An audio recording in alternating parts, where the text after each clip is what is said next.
原神是一款开放世界游戏，我们始终将提瓦特大陆当作是一个真实存在的世界来去设计。七国各有主题，每个地区对应怎样的自然风貌，有着怎样的人文风情，都是我们想要传达的东西。我们在规划设计之初就决定，其中一个地区会以奇幻世界观下的中国风主题进行创作，也就是大家现在看到的礼乐。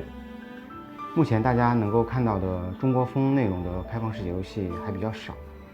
我们希望通过礼乐的创作，将心目中的中式美传达给全世界玩家。原神利用二次元卡通渲染特有的清新明快的画风，与中国风的各种自然风貌的要素和人文要素相结合，来传达里约地区的核心美术视觉。同时，我们在现实参考的基础上进行奇幻感的美术视觉包装，来传达出原神自己的美术调性。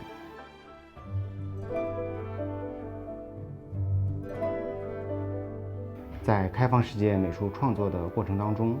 地貌作为承接这个世界所有的基础，显得尤为重要。礼乐要选用什么样的自然风貌作为中国风的代表来传达给全世界玩家，同时还要保证所有人对这种要素的接受度，这是我们在前期不断思考的地方。为此，我们进行了大量的影像资料收集以及实地的采风，经过反复的筛选对比，我们最终把张家界确定为灵感来源之一。它最吸引我们的一点是地貌本身足够奇幻，有点不像这个世界的东西，这是来过张家界的中外游客都能感受到的共同的一种认知。砂岩为主的地貌，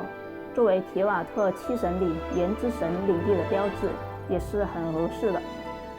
在美术表现上，这种高耸的砂岩峰林之间，云雾的留白能带来更多的想象空间，近似于中国传统山水画里的写意手法。通过进一步的原画氛围图的表现，确定这就是我们想要的感觉。张家界的地貌呢，用一句话来说，就是由荒山到平台，到峰墙，然后到峰林，然后到残林，就是这么一个发展轨迹。因为它有完整的发展轨迹，所以联合国自然遗产组织专门在这里来进行了实地考察了多次，最后命名为张家界地貌。游戏里的绝云间是礼乐仙人隐居之处，而张家界这种千山耸立和云雾缭绕的感觉，就非常适合用作绝云间这块的美术主视觉。游戏内同时也取材了一些吊桥和栈道的人文要素，来点缀在礼乐的千山之中。玩家在礼乐探索游历的过程中，可以充分地感受到特有的冒险体验。礼乐港的必经之路天衡山的入口，灵感来自于天门山，由此拾级而上，能够营造出一种仪式感。进入天衡山后，豁然发现贸易之都礼乐港这种强烈的视觉与空间的对比，更衬托出礼乐厚重的自然与人文底蕴。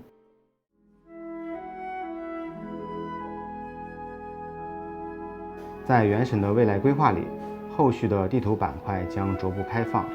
游戏里演绎的故事也会越来越丰富。这些内容将支撑美术去创造更夸张、更奇幻的美术表现。我们整个团队将全力塑造富有冒险感、奇幻感、满足探索欲、有高度沉浸感的提瓦特大陆给全球玩家。